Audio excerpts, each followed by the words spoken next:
Hi, welcome in Siena again. I'm Giulia with Siena Info and Tours and Place to be Siena.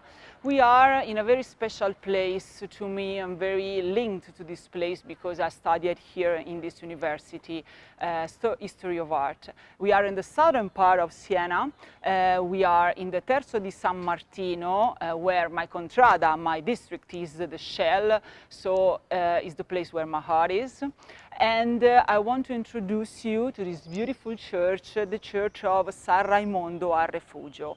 There's a very peculiar story about this church because this church is a Baroque jewel inside a medieval city, and it's deeply linked with the Chigi family, a very important Sienese family that became so powerful and so rich, especially in the 15th, 16th and 17th century. And we have one pope that belonged to this family, Fabio Chigi. His name as Pope was Alexander VII. So in the top of this facade, they has been donated to this church by the Pope itself in Carrara marble, so very precious. You can see the coat of arms of the family with the hat, the papal hat, and the keys of the kingdom of heaven and the kingdom of earth. There are the symbols of the papal power. This facade was put later over the church, donated by the Pope in the half of the 17th century, but the church has been built under it was commissioned by another Chigi, Aurelio Chigi. That was a kind of a weird guy, we have to say. He tried to get into a lot of different convents and religious orders, but he was not allowed in no one of them because it was a little weird. Finally, he met this guy, this man, the Billò, his last name was Billò, Domenico Billò, that had a purpose, had a target in his mind to build a recovery for young girls.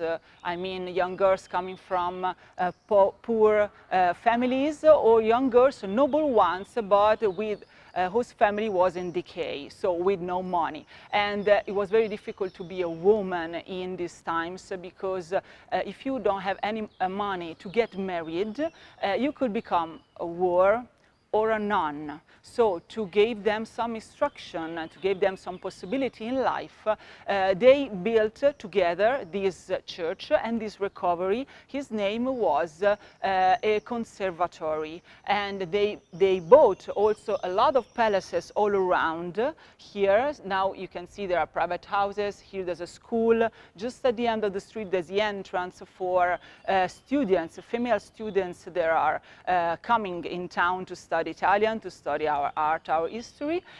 Is a foundation now, so it's been changed a lot during the century as a, how can we say, as a form. It was a conservatory, now is a foundation, and this church was linked to the Chigi family from the very beginning. So the Pope, when he became Pope, gave this facade and gave also a lot of relics to this church. The church is dedicated to San Raimondo. There was a medieval saint who fought against the heretics, so in the 17th century became saint, was made saint, and the bishop of Siena gave his name to this church. So let's get inside and see the beautiful treasure that there are covered inside. The conservatory for the poor girls was also in this palace that now belongs to the University of Siena. That's where I studied. Now I'm showing you this palace in brick with a beautiful courtyard, and the girls were very well assisted because we know for sure that at the end of the 19th century, the beginning of the last century, they were studying not only Italian or art or history, but also English and also Japanese and also tennis. So it was a very prestigious conservatory for women.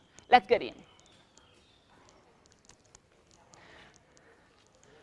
This church now is open every Wednesday and every Saturday morning, thanks to the volunteers. This is the entrance of the foundation, thanks to the volunteers of the Touring Club Italiano. And this is the foundation that I told you.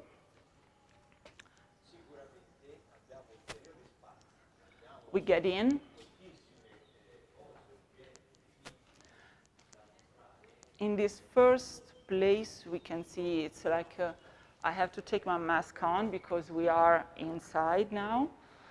I think you can hear me as well. In this first entrance, you see there are some, usually they put some temporary exhibition. Now we have some exhibition of reliquaries or religious stuff. And you see there's a gate because the church was for the girls. But the people, normal people, could enjoy the Saint Mass, the services, staying here. Beyond the gate, there was a space just for the women, just for the girls. But you can imagine in this district, having this concentration of young girls was a kind of attraction for the young guys. So I can imagine in the 16th century, a lot of girls here and a lot of guys there looking for them. We get in.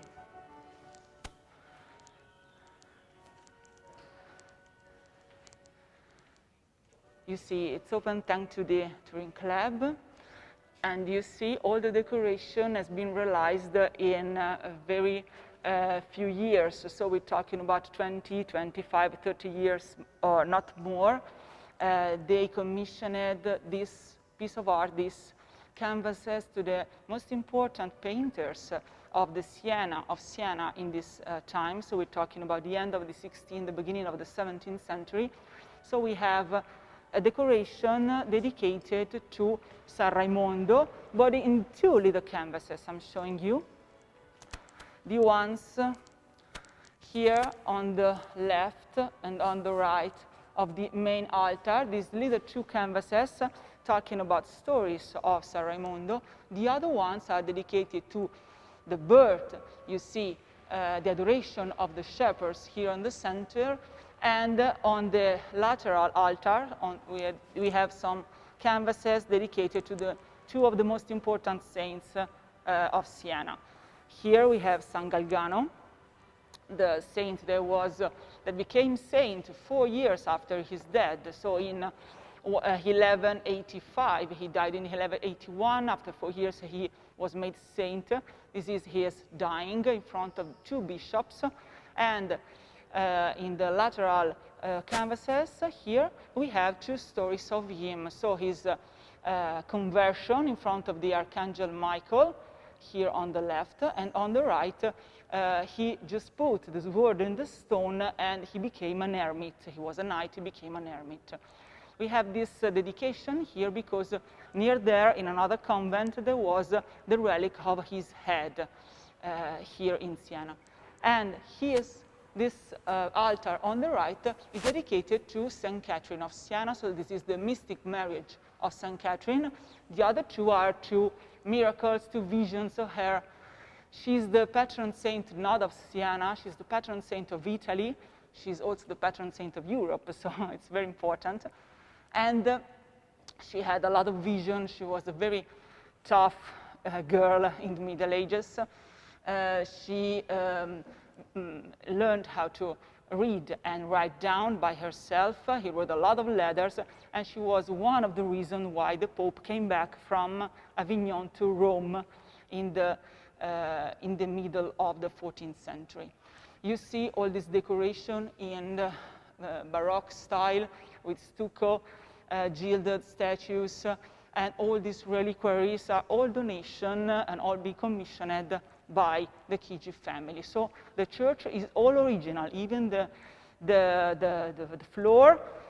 And this is the grave of Aurelio Chigi, so the founder of the conservatory, has been buried here in the center of the church. There's also a little museum here, and here in the old sacristy.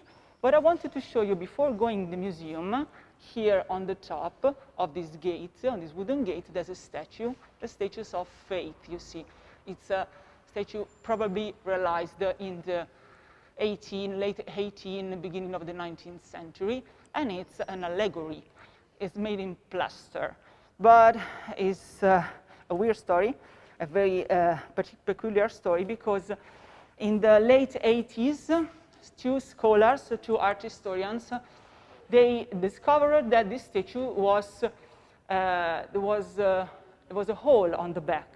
You see here, there was a hole on the back, and it was unusual for plaster statues. It was usual for wooden ones. So they decided to dig a little bit to start the restoration, and they discovered another story, another statue. Let's get in the sacristy, in this museum. Look at this pavement in yellow marble of Siena. It's fantastic, and it's very precious. It's very expensive. Here we have the real statue. No sign here. Here's the real statue of Jacopo della Quercia, here in wood, painted wood, realized surely the beginning of the 15th century. So these statues were under the plaster. It was a real discovery. It represents the St. Catherine of Alexandria. We don't know why Jacopo did it, from which church it comes from. It's just been rediscovered, and they decided to put another plaster statue here to remember the old shape of the statue.